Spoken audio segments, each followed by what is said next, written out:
রাতের আধারে ভারতের রাজধানী দিল্লি যেন পরিণত হলো রণক্ষেত্র।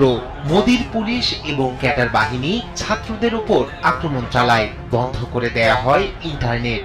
পাল্টা প্রতিরোধ গড়ে তোলে ককরোচ পার্টিও।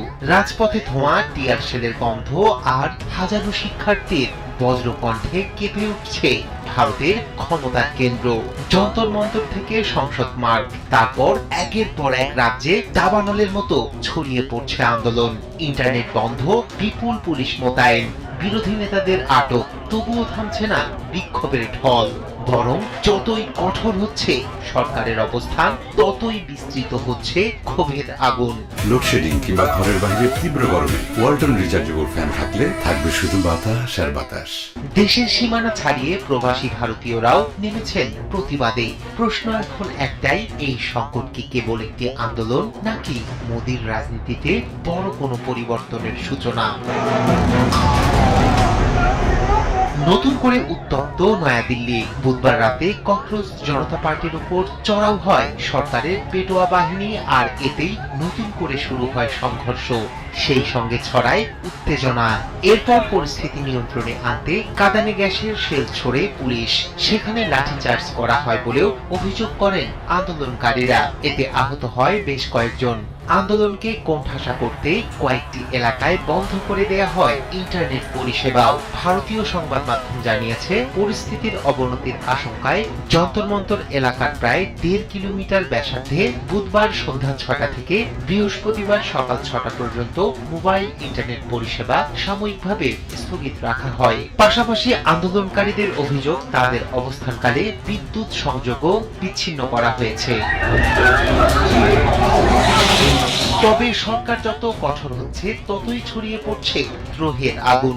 দিল্লির যন্তর মন্তরে রাতভর অবস্থান কর্মসূচি পালন করেন হাজারো শিক্ষার্থী। বৃষ্টি উপেক্ষা করেও আন্দোলনে যোগ দেন বিভিন্ন বিশ্ববিদ্যালয়ের শিক্ষার্থীরা।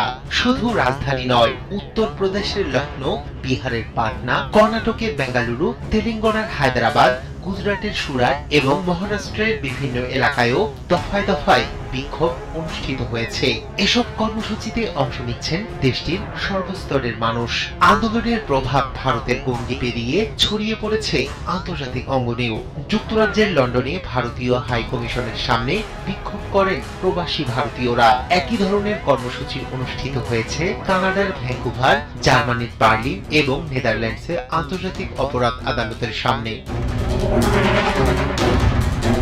এদিকে প্রধানমন্ত্রীর বাসভবনের সামনে কর্মসূচি পালন করতে গেলে কংগ্রেস নেতা রাহুল গান্ধী, প্রিয়াঙ্কা গান্ধী এবং সমাজবাদী পার্টির নেতা অখিলেশ যাদবকে আটক করে পুলিশ। এই ঘটনায় রাজনৈতিক উত্তেজনা আরো বেড়ে যায়। নিরাপত্তার কারণ দেখিয়ে রাজধানীর 16টি মেট্রো স্টেশন সাময়িকভাবে বন্ধ রাখা হয়েছে, যার ফলে সাধারণ মানুষের চলাচলেও বিঘ্ন সৃষ্টি হয়েছে। এরই মধ্যে আন্দোলন মোকাবিলায় পুলিশের ভূমিকা নিয়ে প্রশ্ন তুলছে দিল্লি হাইকোর্ট। আন্দোলনকারীদের অভিযোগ, পুলিশি বল প্রয়োগ ও কঠোর প্রশাসনিক পদক্ষেপ পরিস্থিতিকে আরো জটিল করে তুলছে। সব মিলিয়ে নতুন এক সংকটময় পর্যায়ে পৌঁছেছে ভারতের পরিস্থিতি। এখন সরকারের পরবর্তী সিদ্ধান্ত এবং আন্দোলনকারীদের অবস্থানের উপরই নির্ভর করছে মোদী সরকারের ভাগ্য। রায়হান কবির, শুভ্র, ৭১।